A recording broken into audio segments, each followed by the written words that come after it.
شرور أنفسنا ومن سيئات أعمالنا من يهده الله فلا مضل له ومن يضلله فلا هادي له ونشهد أن لا إله إلا الله وحده لا شريك له ونشهد أن سيدنا وسندنا ومولانا محمدا عبده ورسوله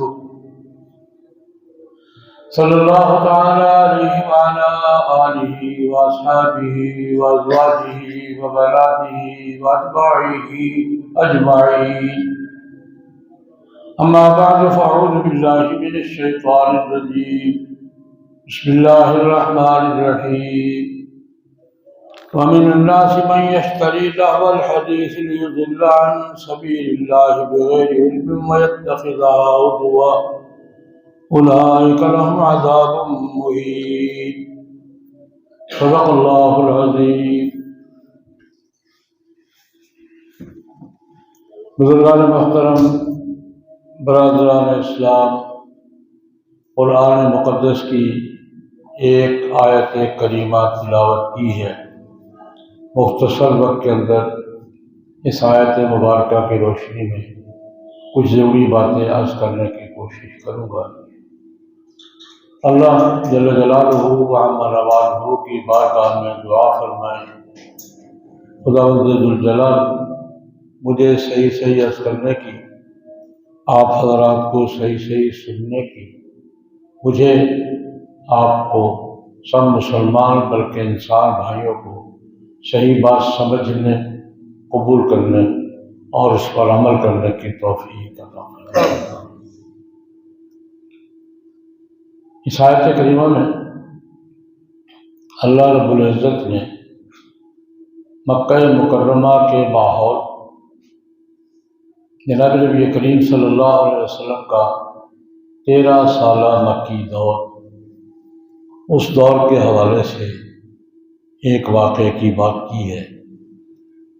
اس کا پس منظر یہ ہے، رسول اللہ صلی اللہ علیہ وسلم نے جب اللہ کی توحید اور دین کی دعوت دی، اور دین کی دعوت کے لیے قرآن پاک سنا لوگوں کو، قرآن پاک ہی کے ذریعے حضور نے دعوت دی تھی. پہلا حکم یہی تھا، اقرأ باسم ربک الذی خلق. قرآن پاک پڑھے ہیں اللہ کے نام سے. اور جناب نبی کریم صلی اللہ علیہ وسلم کا معمول مبارک بھی یہی تھا.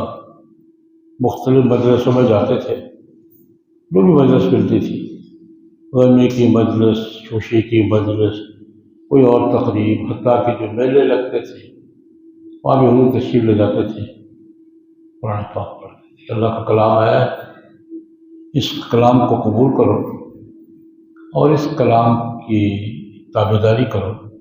یہ اللہ پاک کا کلام ہے. انبیاء کرام علیہم الصلوات و تسلیمات پر جو وحی نازل ہوتی آ رہی ہے، یہ اس کا مکمل آخری حصہ ہے، اور یہ اس کی پیروی کرو، اس کو قبول کرو. قرآن پاک اللہ کا کلام ہے. جناب نبی کریم صلی اللہ علیہ وسلم کی زبان سے کلام اللہ کا، زبان جناب نبی کریم صلی اللہ علیہ وسلم، کیا عجیب منظر ہوگا. قرآن پاک نے ایک منظر ذکر کیا ہے. اعوذ باللہ من الشیطان الرجیم. وَإِذْ صَرَفْنَا إِلَيْكَ نَفَرًا مِنَ الْجِنِّ يَسْتَمِعُونَ الْقُرْآنَ فَلَمَّا حَضَرُوهُ قَالُوا أَنصِتُوا فَلَمَّا تَوَلَّوْا قُضِيَ رَجَعُوا إِلَىٰ قَوْمِهِمْ مُنذِرِينَ. نبی کریم صلی اللہ علیہ وسلم مکہ مکرمہ کی ایک وادی میں بطن نخلہ میں جا رہے ہیں، عکاظ کے میلے کی طرف. وہاں اللہ کے دین کی دعوت دیں گے. چند ساتھی ساتھ ہیں. رات گزری بطن نخلہ میں، فجر کی نماز پڑھ رہے ہیں. رسول اللہ علیہ وسلم فجر کی نماز پڑھا رہے ہیں. مکے کا ماحول ہے، صبح سہانا موسم ہے، رات آرام کیا ہے، فریش ہے، فجر کی نماز ہو رہی ہے، قرآن پاک کی تلاوت ہے، اور جناب نبی کریم صلی اللہ علیہ وسلم تلاوت فرما رہے ہیں۔ عجیب منظر ہوگا۔ جنوں کی ٹولی گزری وہاں سے، اللہ کہتے ہیں میں نے ادھر بھیجی، صرفنا الیک نفرا من الجن، جن گھوم پھر رہے تھے، جنوں کی ایک ٹولی گھوم رہی تھی، اللہ پاک کہتے ہیں ہم نے رخ ادھر بھیج دیا۔ تو دیکھو یہ کیا ہو رہا ہے، ہم نے جنوں کی ایک ٹولی کا رخ بھیج دیا۔ آ کے جب قرآن پاک کی آواز کان میں پڑی تو کالوں ان سے خاموشی سے کیا ہے، جب سن چکے حضور کو بعد میں اللہ نے بتایا کل ہم تو ایمان لے آئے گے۔ سبحان اللہ۔ جاتے جاتے سنا ایمان لے آئے، رسول اللہ علیہ وسلم کو بعد اللہ نے بتایا اوحی الی ان استمع نفر من الجن فقالوا انا سمعنا قرآنا عجبا یہدی الی الرشد فآمنا بہ۔ آپ کہہ دیجیے ان کو مجھے وحی کے ذریعے بتایا گیا ہے، جناب جنوں کی ایک جماعت آئی تھی، اس نے قرآن پاک سنا ہے، ایمان لے آئے ہیں اور اپنی قوم کو جا کے دعوت دے رہے ہیں۔ حضور کو اللہ نے رپورٹ دی کہ یہ ہو چکا ہے۔ قرآن پاک پڑھتے تھے، اب عربوں کی اپنی زبان ہے، عربوں کی اپنی زبان ہے اور فصیح عربی ہے، لوگ متاثر ہوتے تھے۔ قرآن پاک کے تاثیر دیکھ کر مشرکین عرب نے پہلا مقابلہ کیا کیا، یہ قرآن نہیں پڑھتا جادو کرتا ہے، یہ جادو کرتا ہے، جادو سیکھ کیا ہے، جادو پڑھتا ہے، لوگوں کے دلوں کو قابو کرتا ہے۔ حضور نبی کریم صلی اللہ علیہ وسلم پر پہلا الزام کیا لگا؟ جادوگر، یہ جادوگر ہے۔ اللہ رب العزت نے کہا نہیں یار جادو نہیں ہے، وہی ہے، نہ یہ جادوگر ہے نہ قرآن جادوگر ہے۔ اب تم سے مقابلہ نہیں ہو رہا تو کیا کرو گے؟ یہ قرآن پاک کے بارے میں پروپیگنڈا شروع کر دیا کہ جادو ہے۔ حتیٰ کہ بخاری شریف کی روایت ہے، حضرت صدیق اکبر رضی اللہ عنہ مکہ مکرمہ میں اپنے گھر کے دروازے سے باہر ایک تھوڑا سا بنا لیا، مشترکہ جگہ ہوتی ہے، گھروں کے درمیان کی جگہ کیا ہوتی ہے؟ مشترکہ ہوتی ہے، وہاں کوئی ہر گھر والا کچھ بھی بنا لیتا ہے۔ حضرت صدیق اکبر نے مصلی بنایا، کہاں نماز پڑھتے تھے، قرآن پاک پڑھتے تھے، محلے کے لوگ اکٹھے ہوتے تھے، عورتیں، بچے، وہ قرآن پاک پڑھ رہے ہیں، یہ سن رہے ہیں۔ قرآن پاک سنا جائے، قرآن پاک اثر نہ کرے تو ہوتا نہیں۔ مکے کے چودھریوں کو پریشانی لاحق ہوئی کہ اس طرح تو سارا محلہ مسلمان ہو جائے گا، انہوں نے اکٹھ کیا، حضرت صدیق اکبر پہ پابندی لگائی، اندر جاؤ گے، اندر جاؤ، باہر نہیں۔ ہم یہ قبول روایت کر رہے ہیں، ہم یہ برداشت نہیں کر سکتے کہ تم قرآن پڑھو اور بچے اور عورتیں سنیں اور وہ متاثر ہوں، یہ ماحول ہم برداشت نہیں کر سکتے۔ جو کرنا ہے اندر کرو اور آواز باہر نہیں آنی۔ لمبا قصہ میں نے ایک صرف حصہ عرض کیا کہ قرآن پاک کی تاثیر دیکھ کر پابندیاں لگانی شروع کر دی۔ پہلا بار تو یہ تھا۔ دوسرے مرحلے میں وہ کام کیا جو جس کا ذکر قرآن پاک کی اس آیت میں ہے جو میں نے تلاوت کی۔ اللہ تبارک و تعالیٰ فرماتے ہیں وَمِنَ النَّاسِ مَن يَشْتَرِي لَهْوَ الْحَدِيثِ لِيُضِلَّ عَنِ السَّبِيلِ۔ ایک سردار تھا نضر بن حارث، حدیث میں نام بھی آتا اس کا۔ اس سے کیا کیا؟ جناب نبی کریم صلی اللہ علیہ وسلم کی مجالس سے، حضور کے ماحول سے لوگوں کو دور رکھنے کے لیے نعت گانے کی محفلیں سجانا شروع کر۔ ایسے لوگ بھی ہیں یشتری لہو الحدیث، یہ ناچ گانے کی چیزیں، قصے گانے خرید کے لاتے ہیں، مدرسے سے جاتے ہیں اور قرآن پاک کا مقابلہ کرتے ہیں۔ یہ چودھری کا نام ہے نذر ابن حارث، جس نے یہ کیا۔ مختلف میلوں پہ گیا، قصے خریدے، کہانیاں خریدی، نظمیں خریدی، جو اس محفل کی ضروریات ہوتی ہیں، اور جناب نبی کریم صلی اللہ علیہ وسلم کی مجلس جہاں لگتی ہے وہ فاصلے پر اپنی مجلس چلا۔ یہ مکہ مکرمہ کے ماحول میں یہ بھی ہوا ہے کہ نبی کریم صلی اللہ علیہ وسلم کی مجلس کے لوگوں کو ہٹانے کے لیے مقابلے پہ نعت گانے کی مجلسیں یہ بپا کرنا شروع کی نذر ابن حارث، جس کا ذکر قرآن پاک نے کیا۔ یہ بھی ایک ذریعہ ہے۔ جبکہ نبی کریم صلی اللہ علیہ وسلم تشریف لائے ہیں تو عرب معاشرے میں ہر طرف گانے بجانے کا ماحول تھا۔ یہ ہر معاشرے میں سفلی خواہشات کے اظہار کی صورت ہوتی ہے۔ خود نبی کریم صلی اللہ علیہ وسلم کے اس کے بارے میں کیا طرز عمل تھا؟ ارشاد گرامی ہے، بعثت، ایک تمم مکارم الاخلاق، مجھے بعثت کے مقاصد میں ایک مقصد یہ دیا گیا ہے کہ اخلاقیات کے دائرے پورے کروں، اور ایک بمحق المعازف، مجھے ناچ گانے کے آلات توڑنے کے لیے بھیجا گیا،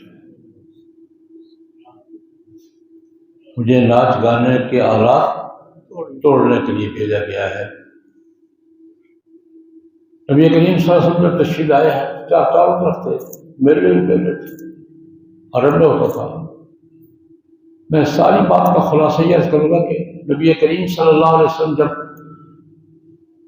23 سال کی محنت کے بعد دنیا سے رخصت ہوئے ہیں، پردہ پوش ہوئے ہیں، تو عرب معاشرے میں ناچ گانے کی محفلوں کی کیا صورتحال تھی؟ کوئی تھی؟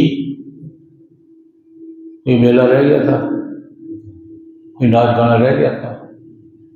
حضور کا اپنا 23 سال کے بعد نتیجہ بتاتا ہے، حضور نے فرمایا بعثت لمحق المعازف، مجھے گانے بجانے کے آلات توڑنے کے لیے بھیجا، اور توڑ دیے۔ رسول اللہ صلی اللہ علیہ وسلم جب دنیا سے پردپوش ہوئے ہیں کہیں بھی یہ محفلیں نہیں تھی، خلافت راشدہ کے پورے دور میں نہیں تھی۔ گھروں کے اندر چھپ کے کرتے تھے، جو بھی کرتے تھے کرتے۔ ایک دن بخاری یہ روایت ہے، مولانا شبلی نے الفاروق پر نقل کی ہے، حضرت عمر رضی اللہ عنہ کو پتہ چلا ان کے دور خلافت میں کہ ایک گھر والے نے گھر میں کوئی محفل سجائی ہوئی ہے۔ بڑا دلچسپ مکالمہ ہے یہ۔ حضرت عمر نے عبدالرحمن بن عوف کو ساتھ کیا، چلتے دیکھتے چھاپا مار۔ حضرت عمر بہت چھاپا مارتے تھے، جہاں کوئی جگہ دیکھتے تھے تو حرکت ہو رہی، چھاپا مار، دروازے بند، اندر سے آوازیں آ رہی۔ حضرت عمر نے عبدالرحمن بن عوف سے کہا کرو آپ پیچھے چلے، دیوار پہ چڑھے، سیدھے مجلس کے اندر کودے۔ یہ واقعہ پڑھنا ہو تو مولانا شبلی نے ہمارے جل فاروق کو ایک بار تفصیل سے ذکر کیا۔ کیا کہ تمہارا کیا خیال ہے عمر غافل سویا ہوا ہے؟ سنڈاسا تھا۔ حضرت عمر کے وہاں چھلانگ لگانے سے کیا ہوا ہوگا آپ اندازہ کر سکتے ہیں۔ تو دم بہت ہو گئی، یہ کیا ہوا؟ تو لڑکے وہ درمیان میں پوچھے، ہاں کیا خیال ہے تمہارا؟ میں سوچا کیا کر رہا ہوں؟ گھر والا بھی تکڑا تھا اس نے کہا حضرت بات یہ ٹھیک ہے آپ نے جو فرمایا، لیکن میں نے ایک حکم کی خلاف ورزی کی ہے، آپ نے بھی ایک حکم کی خلاف ورزی کی ہے، میں یہ غلط کر رہا ہوں جو کر رہا ہوں، لیکن آپ قرآن پاک نے دیوار پھلانگ کر کسی گھر جانے سے منع کیا ہے، آپ نے دیوار پھلانگی، آپ نے بھی غلط کیا ہے، آپ جو بات پھلانگ کر رہے ہیں۔ قرآن پاک نے کیا کہا ہے؟ وَأْتُوا الْبُيُوتَ مِنْ أَبْوَابِهَا، کندھا نہ ٹپو۔ قرآن پاک نے کیا کہا ہے؟ وَأْتُوا الْبُيُوتَ، کسی گھر میں جانا دروازے سے جاؤ۔ تو حضرت عمر یہ کہہ کے وہاں سے بھائی آئندہ یہ حرکت نہ کرنا، میں جا رہا ہوں۔ عبدالرحمٰن کہ یہ ٹھیک کہہ رہا ہے، یہ بھی ٹھیک کہہ رہا ہے، میں بھی ٹھیک کر رہا ہوں، یہ بھی ٹھیک کہہ رہا ہے کہ ہم نے غلطی کی ہے، ہمیں دیوار نہیں پھلانگنی چاہیے تھی۔ تو خیر میں عرض کر رہا ہوں، جو بات میں عرض کر رہا ہوں وہ یہ ہے کہ نبی کریم صلی اللہ علیہ وسلم نے 23 سال کی محنت سے وہ ناچ گانے کا ماحول ختم کیا، اور قرآن پاک نے وہ ناچ گانے کا ماحول کس پس منظر میں بیان کیا ہے کہ قرآن پاک کی محفلوں کو روکنے کے لیے، حضور کی مجلسوں کی رونق کم کرنے کے لیے نضر بن حارث نے اور اس کے ساتھیوں نے مکہ مکرمہ میں ناچ گانے کی محفلوں کا آغاز کر دیا تھا تاکہ قرآن پاک سے لوگوں کو روکیں۔ اس کے بعد ہمیشہ ایسے ہی ہوتا ہے، دینی شاعر اور دینی روایات کو روکنے کے لیے سب سے بڑا ہتھیار ناچ گانا ہے، آج بھی ہے۔ دینی شعار سے، دینی روایات سے، دینی ماحول سے لوگوں کو نکالنے کا سب سے بڑا پھندا کیا ہے؟ بینا، اور آج یہ عروج پر ہے، اس قدر عروج پر ہے۔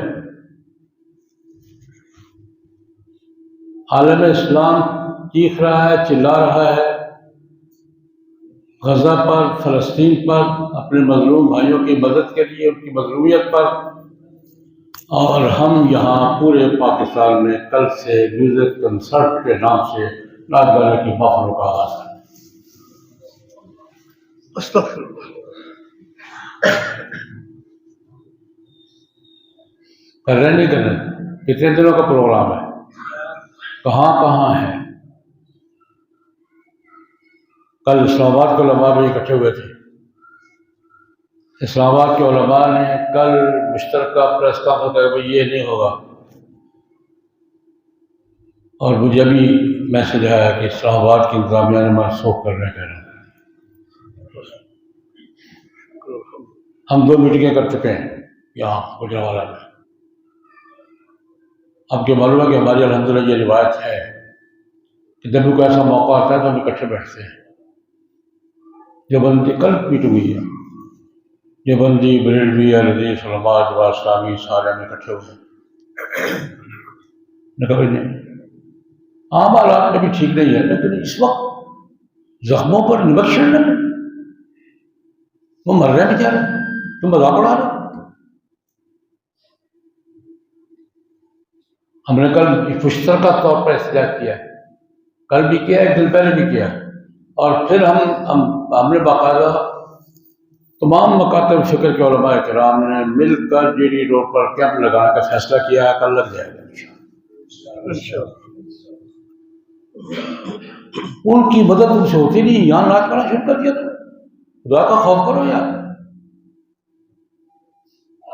کوئی غیرت سے کام لو، کوئی شرم سے کام لو۔ اس دن ایک صاحب کہہ رہے ہیں کہ وہ اصل میں یہ پروگرام کر رہے ہیں فلسطینیوں کی مدد کے، ہم پیسے اکٹھے کریں گے فلسطینیوں کو بھیج،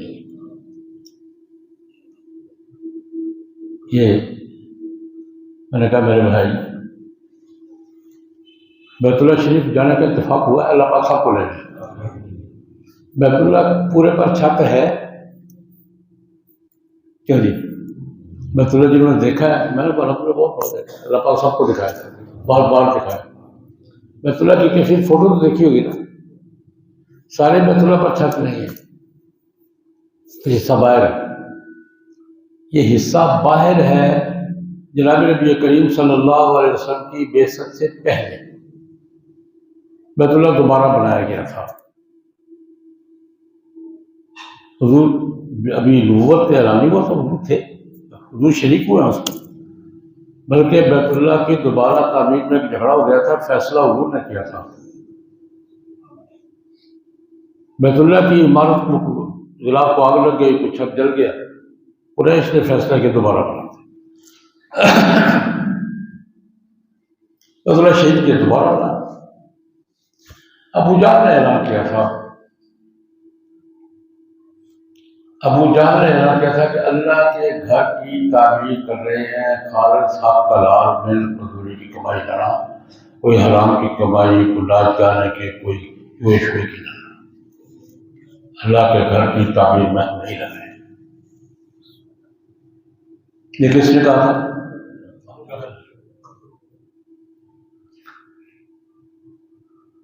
لیکن حلال کی کمائی اتنی اکٹھی نہیں کہ سارا چلتا، چھت پورا نہ ڈالنے کی وجہ یہ ہے۔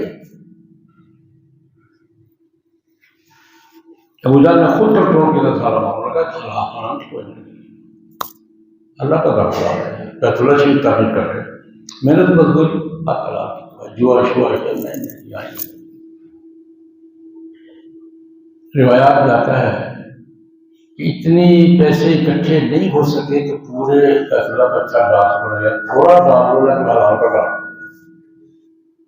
اس وقت یہ حصہ باہر نکلا ہے، اس کو حتیم کہتے ہیں، انہیں چھت نہیں ڈال سکے گے، انہوں نے کہا چھت آدھا رہ جائے، حرام کی کمائی بیت اللہ پر جائے۔ اعلان کون کر رہا ہے؟ اس تعمیر میں جناب نبی کریم صلی اللہ علیہ وسلم شریک ہوئے ہیں، اور سر جھگڑا ہو گیا، جھگڑا چودھری بولتے ہی بیت اللہ کی تعمیر کے دوران اب حجر اسود ہے، حجر اسود کو اپنی جگہ پر رکھنا ہے، اس پہ جھگڑا ہو گیا، کہتے میں رکھوں گا، یہ ہر قبیلے کا میں رکھوں گا، وہ خاصا لمبا قصہ ہو گیا، فیصلہ نہیں ہو رہا، ہر قبیلے کی خواہش ہے کہ ہم رکھیں ہمارا سب، یہ اعزاز ہے، اس سے بڑا اعزاز کیا ہوگا کہ بیت اللہ کی تعمیر میں حجر اسود اس کی جگہ پر نصب کرنا ہے، اس اعزاز پہ قریش کے سارے خاندانوں میں جوڑا ہم رکھیں گے، اللہ کی قدرت۔ شام تک کوئی فیصلہ نہیں ہوا، تو کسی سیانے نے کہا یار ایسا کرو، یہ جھگڑا نہ کرو، بیت اللہ یہ طے کر لو کہ کل صبح سب سے پہلے جو آدمی یہاں آئے گا نا وہ فیصلہ کرے گا۔ فیصلوں کے طریقے ہوتے ہیں، کل صبح جو پہلے آیا نا اس سے فیصلہ کر رہے ہیں، ٹھیک ہے؟ صبح سب سے پہلے جناب نبی کریم صلی اللہ علیہ وسلم، ابھی حضور نے نبوت کا اعلان نہیں کیا تھا، سارا مکہ امین بھی کہتا تھا، صادق بھی کہتا تھا، فیصلے بھی کرواتا تھا، امانتیں بھی رکھواتا، پورے مکہ مکرمہ میں سب سے زیادہ محترم ترین شخصیت جناب سب مانتے تھے، ابھی نبوت کا اعلان نہیں کیا تھا، لوگ غریب بیٹھے، اب ٹھیک ہے، یہ بندہ صحیح فیصلہ کرے گا۔ جھگڑا تو نبوت کے اعلان کے بعد شروع ہوا ہے، پہلے ساتھ مانتے تھے، یہ تھا فیصلہ نبوت پر، ٹھیک ہے بھائی یہ جو فیصلہ کرے گا۔ نبی کریم صلی اللہ علیہ وسلم نے کیا فیصلہ کیا، کیا حکمت کا فیصلہ تھا؟ وہ چادر بچھاؤ، حضرت اس میں رکھو، سارے چودھری آ جاؤ، سارے چادر پھینک لیں، سب کو شریک کیا، فیصلے کی ترتیب دیکھی، فاصلے پر پڑھو، حضرت سب چادر پہ رکھا، سب سردار آؤ بھائی، کوئی پیچھے نہ رہے، یہاں اٹھا کر لے جاؤ، وہاں تک لے جاؤ، حضور نے اٹھا کر، لیکن بیت اللہ کی اس تعمیر میں بیت اللہ کی چھت کا ایک حصہ باہر رہ گیا. اس باہر رہنے کی وجہ کیا ہے؟ سوچے ذرا. خود نبی کریم صلی اللہ علیہ وسلم نے بخاری شریف کی روایت بعد میں بھی دو واقعات ہوئے. ام المومنین حضرت عائشہ رضی اللہ عنہ کہتی ہیں مجھے جناب نبی کریم صلی اللہ علیہ وسلم نے فرمایا عائشہ تیری قوم نئی نئی مسلمان ہوئی ہے ورنہ میرا جی چاہتا ہے کہ بیت اللہ کو دوبارہ شہید کر کے پہلی بنیادوں پر واپس لے جاؤں. 3 تبدیلیاں کی تھی بیت اللہ میں قریش کے اس تعمیر میں. ایک تو حتیم باہر نکل گیا تھا، وہ خرچہ نہیں تھا. دروازے 2 تھے، ایک کر دیا تھا. یہ جو دروازہ ہے اس کے سامنے دوسری طرف بھی دروازہ تھا. دروازہ زمین کے ساتھ تھا، اونچا کر میرے کندھے کا 2 دن سیڑھیاں چڑھنی پڑتی. رسول اللہ صلی اللہ علیہ وسلم نے خواہش کا اظہار فرمایا میرا جی چاہتا ہے کہ اس کو دوبارہ تعمیر کرو اور ابراہیمی بنا لو واپس ہو. لیکن نئے نئے مسلمان ہوئے ہیں، کہیں گے یار ہمارا بنایا ہوا قبلہ بھی پتہ ہے، چھوڑ گیا. یہ کہہ کے میں نہیں کرنا، جی چاہتا ہے رکھنے کا. اتفاق کی بات. حضرت عبداللہ بن زبیر رضی اللہ عنہ کے خلافت کے زمانے میں بیت اللہ کو بڑا نقصان پہنچا حجاج کی سنگباری سے. دوبارہ بنانا چاہا. عبداللہ بن زبیر نے خالہ جان سے حضور نے کچھ فرمایا تھا. عبداللہ بن زبیر نے دوبارہ بنانا تھا، تعمیر کیا ابراہیمی بنیادوں پر. سارے بیت اللہ پہ چھت ڈال دی، دروازے 2 کر دیے، دروازہ زمین کے ساتھ لگا دیا، کر دیا. لیکن کیونکہ سیاسی مخالفت تھی، شہید ہو گئے. مخالفین آ گئے اوپر بنو امیہ. اب یہ مسئلہ بن گیا پی ٹی آئی کا اور نون لیگ کا.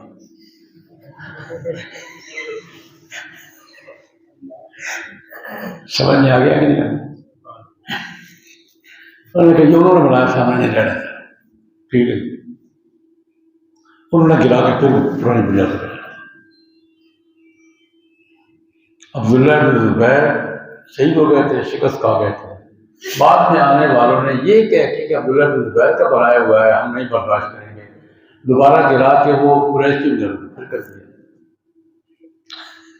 اچھا اللہ کی قدرت، یہ بھی ایک مسئلہ ہوتا ہے، مستقل مسئلہ ہے. ہمیں تو پیش آتے رہتے ہیں. بنو امیہ کے بعد ان کی حکومت ختم ہوئی تو بنو عباس آ گئے. انہوں نے کہا یہ بنو امیہ کا قبلہ ہے، ہم شہید کریں گے، دوبارہ بنائیں گے. یہ دور تھا حضرت امام مالک رحمۃ اللہ علیہ. امام اہل سنت کے سب سے بڑے مفتی اعظم کون تھے؟ حضرت امام مالک رحمۃ اللہ. انہوں نے فتویٰ دیا خبردار بیت اللہ کی عمارت کو چھیڑنا، یہ قیامت تک یہی رہے. تم تماشا بنا لو گے، تم تو تماشا بنا لو گے. وہ آئے گا، وہ گرائے گا، وہ کیا ہے، وہ میں گراتا ہوں تو وہ میں گراتا ہوں. میں مالک بن انس امام مدینہ فتویٰ دیتا ہوں اب کعبہ اسی طرح رہے گا اور قیامت تک رہے گا. امام مالک کا آج تک ویسے ہی ہے. کیا خیال ہے؟ ویسے ہی ہے. بڑی تحریکیں چلی ہیں. ابھی بھی ایک تحریک ہے، ان کی کتاب میں نے پڑھی ہے کہ بیت اللہ کو دوبارہ بنانا. یہ تماشا نہیں بنا. انہوں نے کہا بیت اللہ کو تماشا نہیں بنا، خبردار کسی آ سکا.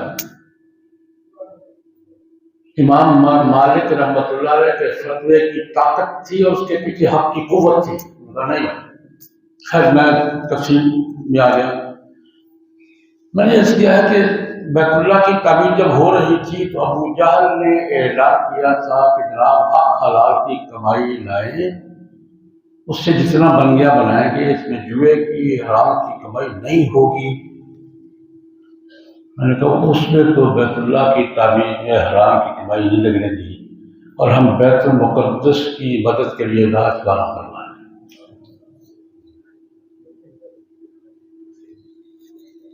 ہم میوزک کنسرٹ کروا رہے ہیں کہ پیسے اکٹھے کر کے نعت گانے کا مطلب نہیں ہونا چاہیے۔ وہ خدا کا خوف کرو، کو شرم کرو۔ تم سے ابو جہل اچھا تھا،